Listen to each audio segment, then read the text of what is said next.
So the implication here is that the head of the very body that Congress has ordered to tell the American public the truth about UAPs is possibly misleading the American public. Do you think the American public is being lied to? Well, they've been lied to over the years, and I'm hoping that the lies stop. That's UFO whistleblower David Grusch proclaiming to the world that the American public and world are being lied to about UFOs. He's essentially going up against an extremely powerful part of the military and intelligence establishment that has covered up UFO reality for decades. In fact, Grusch claims that this cover-up began 90 years ago when a UFO was retrieved in Magenta, Italy in 1933 and later delivered to the US government for study. You're not being paid for this interview? No, I'm not. Why are you doing this? It's a sense of service, you know. Call me a Boy Scout or whatever. It just, when I saw the kind of wrongdoing I did, I don't want to be 60, 70 years old in the future and have that, coulda, shoulda, woulda kind of feeling where I could have made a difference. I do not want to live a life of regret. I love his message about regret, because if he's right about what he's saying, then I would argue he's not only a righteous American citizen, but he's a righteous citizen of our world, of the human family. His message unites all of us because we all have a right to know about our universe that we are part of and live in and die in. We all have, dare I say, a need to know. God's splendor belongs to us all. And as we'll get into later, it's absolutely incumbent upon the United States Congress to properly investigate his claims. Because if they fail to do so adequately, that will be a blotch on their reputations that will live in infamy. They will be remembered for being on the precipice of making this wrong right and failing to do so. Congress, if you're watching, which you probably are, do not allow this opportunity to pass you by. In the words of J.R.R. Tolkien, "I wish it need not have happened in my time," said Frodo. "So do I," said Gandalf, "and so do all who live to see such times. But that is not for them to decide. All we have to decide is what to do with the time that is given to us." The problem you've got is there have been categorical denials from high-level officials in the US government, even presidents, that what you're saying is true. Unfortunately, some elected officials were not brought in. Only a few weeks ago, 19th of April, the head of the Pentagon's UAP investigations program, Dr. Sean Kirkpatrick, told Congress AARO, that's the Pentagon's UFO investigation body, has found no credible evidence thus far of extraterrestrial activity, off-world technology, or objects that defy the known laws of physics. While a large number of cases in our holdings remain technically unresolved, this is primarily due to a lack of data associated with those cases. Was that a lie? Well, I know Dr. Sean Kirkpatrick. I've known him for about 8 years. And, I expressed some concerns to Dr. Kirkpatrick about a year ago and told him what I was starting to uncover. And he didn't follow up with me. And he has my phone number. He could have called me. I hope he ultimately does the right thing. He should be able to make the same investigative discoveries I did. It's totally crazy if he doesn't. Now, when David Grusch says he contacted Dr. Sean Kirkpatrick when he was starting to uncover these realities, let me put that in perspective. David Grusch served as the Reconnaissance Office's, that's the NRO, National Reconnaissance Office, representative to the Unidentified Aerial Phenomena Task Force from 2019 to 2021. From late 2021 to July 2022, he was the NGA's, that's National Geospatial Intelligence Agency, co-lead for UAP analysis and its representative to the task force.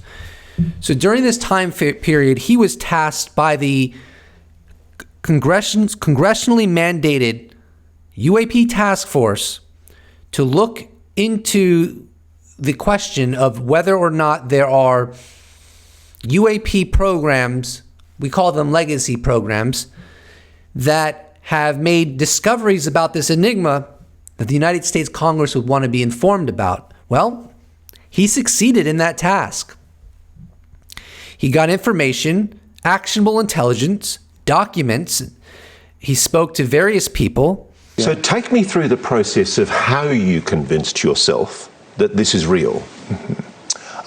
Well, based on the credentialed people that came to me, some of these subjects provided me sensitive foreign intelligence to read, sensitive program documents and photographs to evaluate, and then described in very specific detail how all this worked. And they were telling me the exact, extremely specific details that it all checked out. He garnered enough evidence to be certain that these programs exist, and he read enough of the documents to be certain that there is a crash retrieval program, and non-human craft have crashed and or landed and been subsequently abandoned and have been collected by the United States government.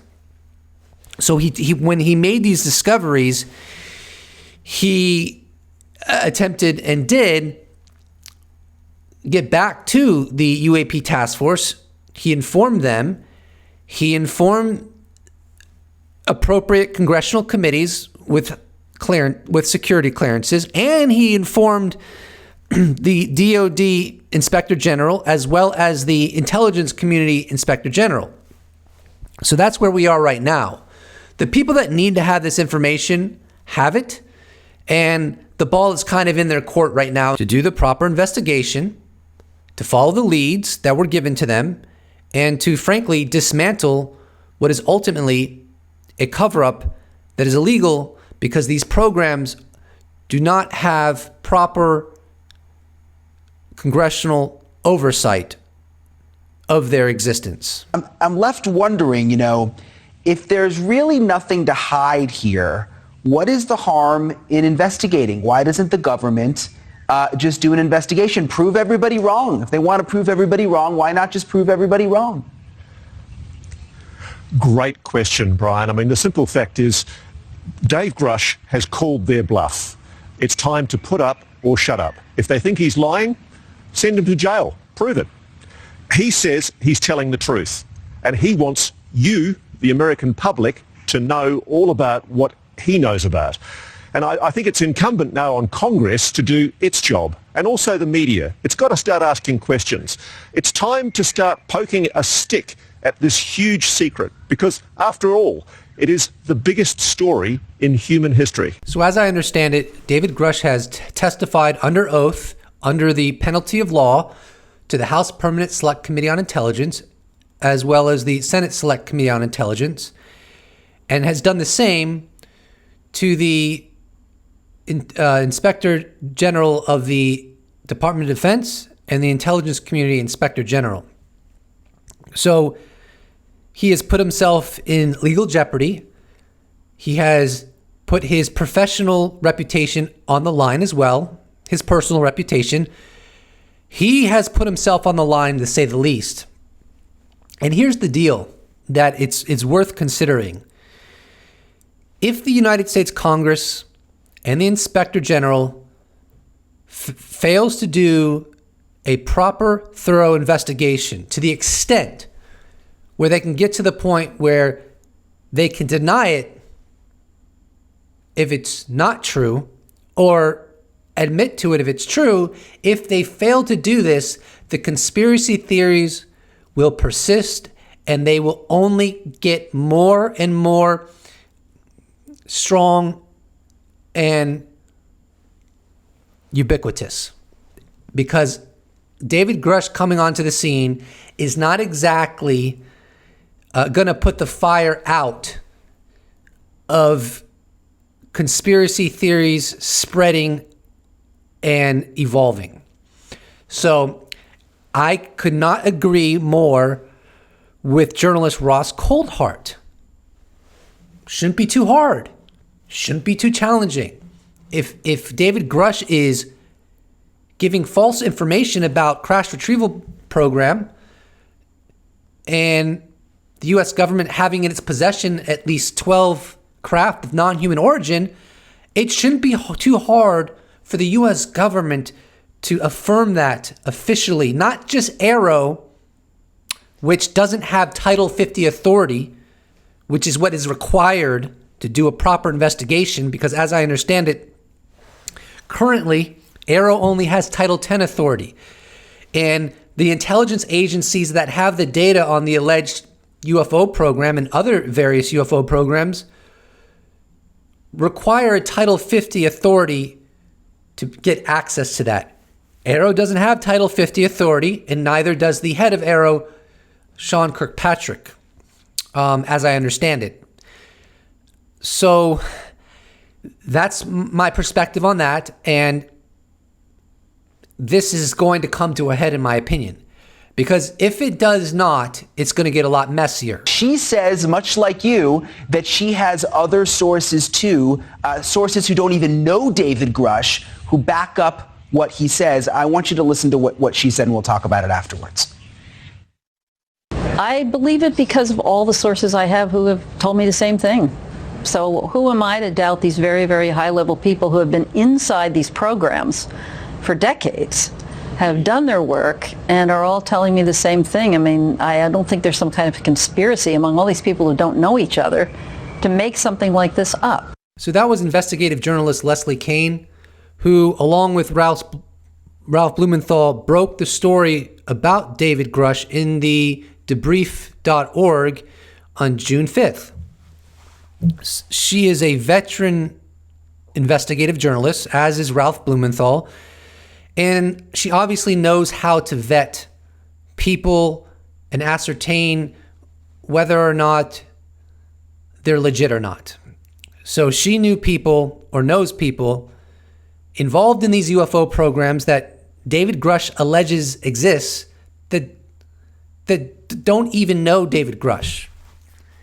And I honestly think it's very plausible that this is only the tip of the iceberg, that more whistleblowers are going to come forward, more admissions from officials within the government are going to happen regarding the reality of these programs that have been illegally withheld from authoritative oversight, including the congressional committees. I anticipate this will happen because I lean toward the perspective that this is absolutely a real scandal that has persisted for many decades within the U.S. government, and that some UFOs do represent non-human intelligence. Now, on Monday, I believe, David Grusch sent Jeremy Corbell a direct message while he was on his podcast, and it gives further insight into who he spoke to arrive at the conclusions he did about these programs that have evaded proper oversight authorities. And I quote, "During my investigations, very little was from the usual crowd that has some knowledge." He's referring to people like Hal Puthoff and Luis Elizondo and people like that, I think. He continues, "Most people that confirm details to the Intelligence Community Inspector General are current government employees with top secret clearances. People that literally handled the materials in the classified program. Those individuals provided exact locations where the stuff was," and Jeremy Corbell added, and I'm going to say it, or is. So that gives some further insight to the degree to which the IG, Intelligence Community Inspector General, just as an example, the degree of details they received. They're not just being told of vague programs and, well, it exists, you just got to trust me, bro. That is not what David Grusch revealed to these authorities. And it is not what, as it's been widely reported, members that actually claim they are currently in these programs reported to the Inspector General of the intelligence community under oath. They gave them details names, dates, building numbers, locations, everything they need, so that as long as they have the security clearances, they can go into these facilities and literally see the craft that have been recovered themselves. And I would imagine the documents backing it up in addition to the craft and the whole enchilada. That is my understanding of what's ensuing right now. So it's only a matter of time before the Inspector General and the Congress thoroughly investigate this and this comes to a head, in my opinion. Let's not demonize holistically the U.S. government. There's a whole army of people that want change. I am one of tens, if not hundreds, of individuals within the government on these programs that would like a change. So this bolsters the idea that this is not going away. David Grusch is not the only individual that feels strongly that concealing this from humanity and having a negative impact on discerning how these craft work and what can be derived from them to help humanity, because it's so compartmentalized. Academia has no access to this. These are all of the kind of associated problems with keeping this secret. There are many other associated problems. This is a very old policy, allegedly going on 90 years now. And there are people, as Dave Grusch said, within these programs who are like, we're done. We're no longer going to put up with this barbaric secrecy that ultimately does not serve humanity. Chairman of the House Oversight Committee, James Comer, was asked about the explosive allegations from David Grusch regarding a secret UFO crash retrieval program hidden from Congress. And this is what he had to say. There will be oversight of that. I've heard about it. I don't know anything about it. But Representative Burchett and Representative Luna on the Oversight Committee are very interested in this issue, and they're taking the lead in this issue. So there is going to be oversight on this? We plan on having a hearing. Here's what Representative Jared Moskowitz, Democrat of Florida, had to say about this David Grusch situation. He's a whistleblower, so obviously he has certain protections. You know, we obviously want to listen to what he has to say. We need to figure out how legitimate he is. But based on what he's saying, it sounds like something that we have to start asking some questions on. So I saw Chairman Comer come out and say that Oversight's going to have a hearing. I support the chairman. I think there are important questions to ask. And by the way, if there are things that the federal government is holding back from the American people have a right to know. Representative Tim Burchett of Tennessee, Republican, chimes in. I'm assuming you're going to have David Grusch there to testify, right? We're going to try. We are going to try. I think what he has to be really careful of is crossing over that line of speaking about something that maybe is classified or not, or taking out of context. And so we're going to work with him and his folks and hopefully get him here as well. I think he would be a real star. And will you call on somebody from the Pentagon or the Department of Defense to come in? Because obviously what he's claiming is that there is a ultra top secret program, more top secret than the Arrow program that he was himself assigned to, that exists, that is keeping this information hidden from Congress and the American public. I think at some time we will, ma'am. As you can see, future hearings are being planned. David Grusch may be a part of a future hearing. I'm sure eventually he will be a part of a future hearing. And this is all coming to a head, in my opinion. We are, I think, beyond the 5.5 year time expanse from the New York Times article that was published in December 16th, 2017. This is not imploded. This has not gone away. And I would argue it has clearly not made the U.S. government look good. It's made them look duplicitous. It's made them look like liars. It's made them look like they're covering something up. If they could have made this go away within this expansive time, I think they would have. But there's still time for this to implode, and there's still time for this to escalate. It remains to be seen where we're headed, but I do believe there's a there. I do believe there's a multi-decade cover-up, and that the forensic evidence proving we're not alone and being engaged by non-human intelligence exists many times over. So let's look forward to these future hearings. Last I heard, there might be one by the end of this month. So it's looking like whenever the next one occurs, it will be in close proximity to right now. And I heard that it will be explosive. I have a special announcement. This Monday at 10 a.m. Pacific, I'm going to do my first live video. I have never done a live video on my channel. So if you want to see me live talking about UFOs, then just know on Monday at 10 a.m. Pacific, I'm going to go live. And I intend to talk further about the David Grusch revelations. And part of what compelled me to attempt this is that I'm tired of editing. Editing is really time consuming. It's grueling. And I just want my next installment covering this to be organic and fluid. And something I can just sit down, relax, and just to my best capacity communicate my thoughts and cover more ground on this topic without the requisite of constant editing, putting things together. It will be a very intimate gathering to whoever comes to see me live. And if you don't see me live, that's fine. It's still going to be uploaded. You can see me after the fact. I don't intend to change the structure of my channel. I'm not going to start doing live all the time. No way.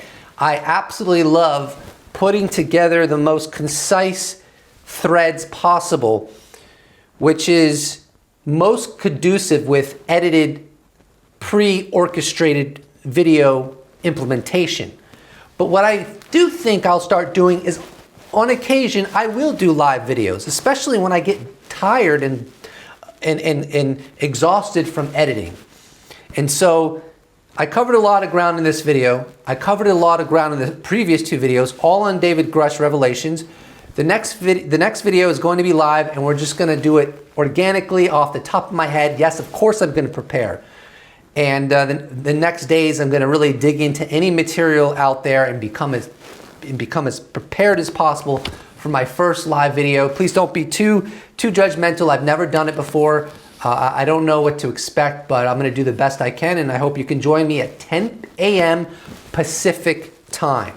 And that's 1 p.m. Eastern time. I'm going to play the disclosure flute right now to help usher in a post-disclosure world and to bring blessings into my next video.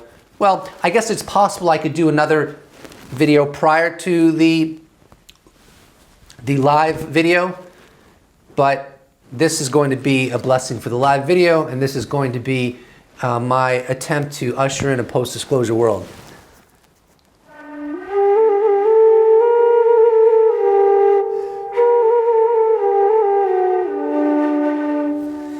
Please don't forget to subscribe. And if you'd like to support this channel, you can check out my merch shop where I sell t-shirts. You could become a patron. You could become a YouTube member. You could give me a one-time donation. All those potentialities can be accessed in the description below, or you can slap a like on this bad boy, and I'll appreciate it so much.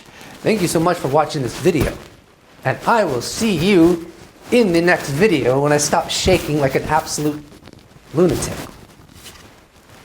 Special thanks to all patrons, YouTube members, those that have bought merch, those that have given me a one-time donation. I couldn't do without you. Thank you so much. See you in the next episode.